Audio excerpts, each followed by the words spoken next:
Hello friends, কেমন আছো সবাই? আমি ভালো আছি, আশা করছি তোমরাও ভালো আছো। আর আজকে একটা নতুন রেসিপি নিয়ে চলে এসেছি। হ্যাঁ বন্ধুরা, এটা নারকেলের চাটনি। এটা আমার মায়ের রেসিপি, আর মা এটা বানাবে, আমি শুধু ভিডিওটা করে দিচ্ছি। তো দেখো, নারকেলটা প্রথমে ছাড়িয়ে ভালো করে ধুয়ে মিক্সিতে একটু পিষে নিয়েছে।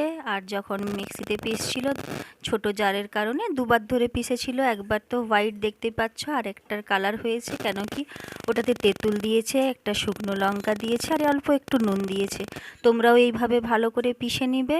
আর দেখো কেমনভাবে পেস্টটা হয়েছে, একদম পিনো করে পিষতে হবে। আর এটা খেতে খুবই ভালো লাগে। তো দেখতে থাকো, মা এখন যেহেতু দুবারে পিষেছিল বলে ভালো করে ওটাকে মাখিয়ে নিচ্ছে। আর এই যে কড়া চাপিয়ে দিয়েছে, কড়াটা গরম হয়ে যাচ্ছে। এইবার ব্যাটারটাতে একটু নুন অল্প করে স্বাদ মতন যেহেতু আগে দিয়েছিল। আর এই যে 2 চামচ, এটাতে বেশি তেলও লাগে না, এটা সাদা তেলই নিয়েছে। তোমরা চাইলে সরষের তেলও দিতে পারো। আর এইখানে অল্প একটু হলুদ দিয়ে দিল মা। নুনটা তো স্বাদ মতন আগেই বললাম। আর তেলটা যেহেতু গরম হয়ে গেছে, এইবারে এতে একে একে দেখো কি দিচ্ছে। এখানে 2টো শুকনো লঙ্কা চিড়ে দিয়ে দিয়েছে, তার সাথে কালো সর্ষে দিয়েছে, আর এটাতে টেস্টি করার জন্য দিয়েছে কারিয়া পাতা। এইটার জন্যে এর ফ্লেভারটা আরও বেশি, আরও সুন্দর লাগে। কারিয়া পাতা জানো তো, যে কোনো খাবারেই পড়লে তার একটা আলাদাই মানে টেস্ট একটা অন্য রকম হয়ে যায়।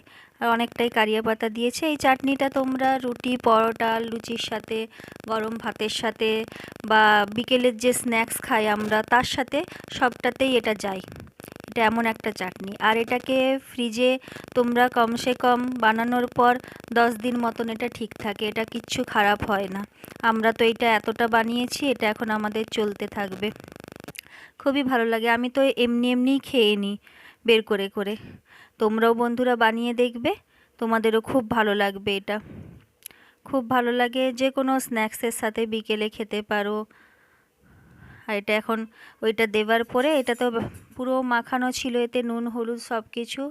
আর যারা তেঁতুলটা ইউজ করতে চাইবে না, তারা এটাতে লেবুর রস দিয়ে দিবে, তাতেও কিন্তু স্বাদে কোনো রকম হেরফের হবে না, স্বাদটাও একই রকমই থাকবে।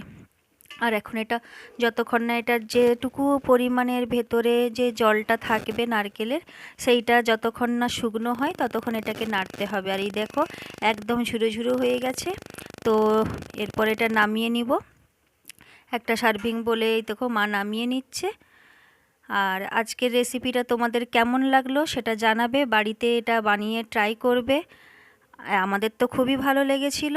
আজকের মতন ভিডিওটা এখানেই শেষ করছি। ভালো থাকবে, সুস্থ থাকবে, লাইক শেয়ার কমেন্টস করে দিবে। Tata, bye bye.